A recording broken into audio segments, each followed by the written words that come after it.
रामकृष्ण हरी मंडळी, आपल्या भक्ती चॅनलमध्ये तुम्हा सगळ्यांचं मनापासून खूप खूप स्वागत. नवीन वर्षातील पहिला आणि महत्त्वाचा सण म्हणून मकर संक्रांतीला ओळखलं जातं. प्रत्येक प्रांतानुसार या सणाला विविध नावाने ओळखले जाते. मकर संक्रांतीच्या आदल्या दिवशी भोगीचा सण साजरा करतात. यंदा हा सण 13 जानेवारीला साजरा केला जाणार आहे. हा सण तामिळनाडू, आंध्र प्रदेश, तेलंगणा, कर्नाटक आणि महाराष्ट्रात मोठ्या प्रमाणावर साजरा केला जातो. या दिवशी स्त्रिया अभ्यंग स्नान करतात, म्हणजेच तिळाचे उटणे लावतात. तामिळनाडूमध्ये संक्रांतीच्या आधी 3 दिवस पोंगल नावाचा उत्सव साजरा करतात. त्यातल्या पहिल्या दिवसाला भोगी पोंगल असे म्हणतात. या दिवशी उपभोगाचे आणि आनंदाचे प्रतीक असलेल्या देवराज इंद्राची पूजा केली जाते.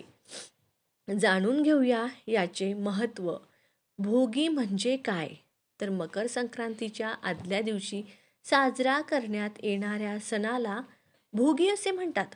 भोगी शब्दाचा शब्दशः अर्थ आहे आनंद घेणारा वा उपभोगणारा. या दिवशी हा सण साजरा करत सर्वांनी आनंद उपभोगायचा असतो. कारण भोगी हा आनंदाचा आणि उपभोगाचा सण मानला जातो. इंद्रदेवाची आठवण का काढतात? तर भोगीच्या दिवशी इंद्रदेवाची आठवण काढली जाते. इंद्रदेवाने आपल्या धर्तीवर उदंड पीक पिकावी म्हणून प्रार्थना केली होती, अशी आपल्याकडे पौराणिक मान्यता आहे. ती पिकं वर्षानुवर्ष पुढेही पिकत राहावी अशी प्रार्थना भोगीच्या दिवशी केली जाते. या दिवशी काही राज्यांमध्ये लहानशी होळी पेटवून त्यात काही वस्तूंची आहुतीही दिली जाते. पूर्वी मालक वर्ग आपल्या या दिवशी कर्मचाऱ्यांना काही भेट वस्तू म्हणूनही देत असतात.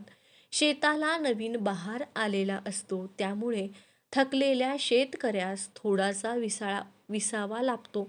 मग या काळात शेतकरी भोगीची भाजी आणि तीळ लावलेल्या बाजरीच्या भाकरीचा आस्वाद घेतात.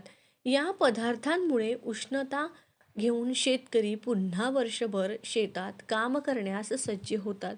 भोगी देणे म्हणजे काय?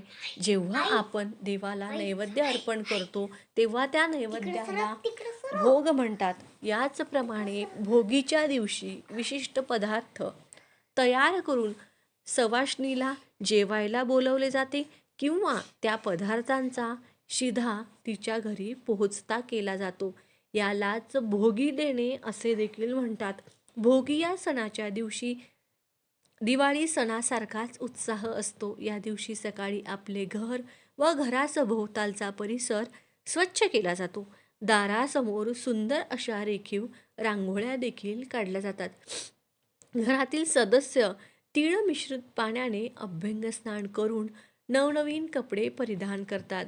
मुली आणि महिला नवीन अलंकार धारण करतात. सासरी गेलेल्या मुली भोगीचा आनंदोत्सव साजरा करण्यासाठी या दिवशी माहेरी येतात. अशा प्रकारे कुटुंबातील सर्वजण एकत्र येऊन भोगीचा आनंदोत्सव साजरा करतात. न खाई भोगी तो सदा रोगी. भोगीच्या दिवशी एका विशिष्ट प्रकारे भाजी तयार करण्यात येते. भोगीची भाजी खूपच पौष्टिक असते. मराठवाड्यात या भाजीला खेंगट म्हणतात. हरभरा, पावटा, घेवडा, वांगे, गाजर, कांद्याची पात, शेंगदाणा, वाटाणा, चाकवत, फ्लावर आदी भाज्या यामध्ये वापरल्या जातात. या सर्वांची मिळून केलेली लेकुरवाळी भाजी असेही म्हणतात. थंडीतील, विशेषतः नववर्षातील हा पहिला सण असल्याने भोगीची भाजी शरीरासाठी खूपच फायदेशीर ठरते. मुगाची डाळ आणि तांदूळ घालून केलेली खिचडी, बाजरीची किंवा ज्वारीची तीळ लावून केलेली भाकरी, लोणी, पापड, वांग्याची भरीत, चटणी या भाजीसोबत खाल्ली जाते. भोगीची भाजी अतिशय चवदार लागते. यात फोडणीला तीळ असतातच. भोगीला ही भाजी सर्वत्र केली जाते, मात्र ती करण्याच्या पद्धतीत थोडा फरक असतो. बाजरी आणि तिळामध्ये उष्णता असल्याने या दिवशी या तीळ लावलेली बाजरीची भाकरी आणि भोगीची भाजी खाण्याची आपल्याकडे पद्धत आहे. तसेच भोगीची भाजी ही तिळाचा कूट घालून केली जाते. भोगीच्या दिवशी देवांची आणि सूर्याची पूजा करून भोगीची भाजी, भाकरी आणि खिचडीचा नैवेद्य दाखवून सवाष्णांसह सर्वत्र एकत्र जेवायला बसतात. जेवणानंतर सवाष्णीला दानदक्षिणा देण्याची ही आपल्याकडे पद्धत आहे. भोगी संदर्भात तुम्ही ऐकलं असेल, न खाई भोगी तो सदा रोगी असे म्हणतात. म्हणून भोगी शब्दाचा शब्दशः अर्थ आनंद घेणारा वा उपभोगणारा असे एकत्रच म्हटले आहे. शिशुसंस्कार म्हणून बोरनान संक्रांत सण आनंद आणि गोडवा घेऊन येतो.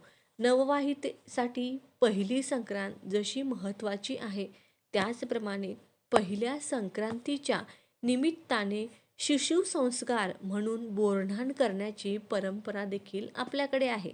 संक्रांतीपासून रथसप्तमीपर्यंतच्या काळात हे बोरनान घातलं जातं. ज्या दिवशी बोरनान करणार त्या दिवशी बाळाला काळं झबलं आणि हलव्याचे दागिने घातले जातात.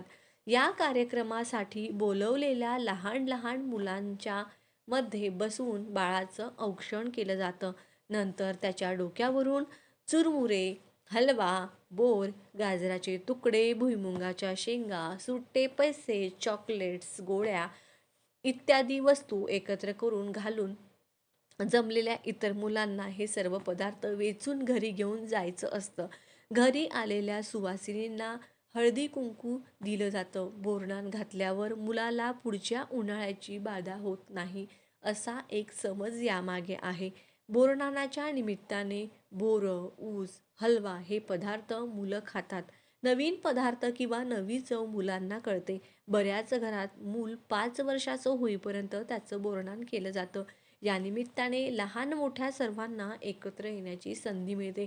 लहान मुलांबरोबरच मोठी मंडळी पण आनंद साजरा करतात. तुम्हाला माहिती कशी वाटली मला नक्की सांगा.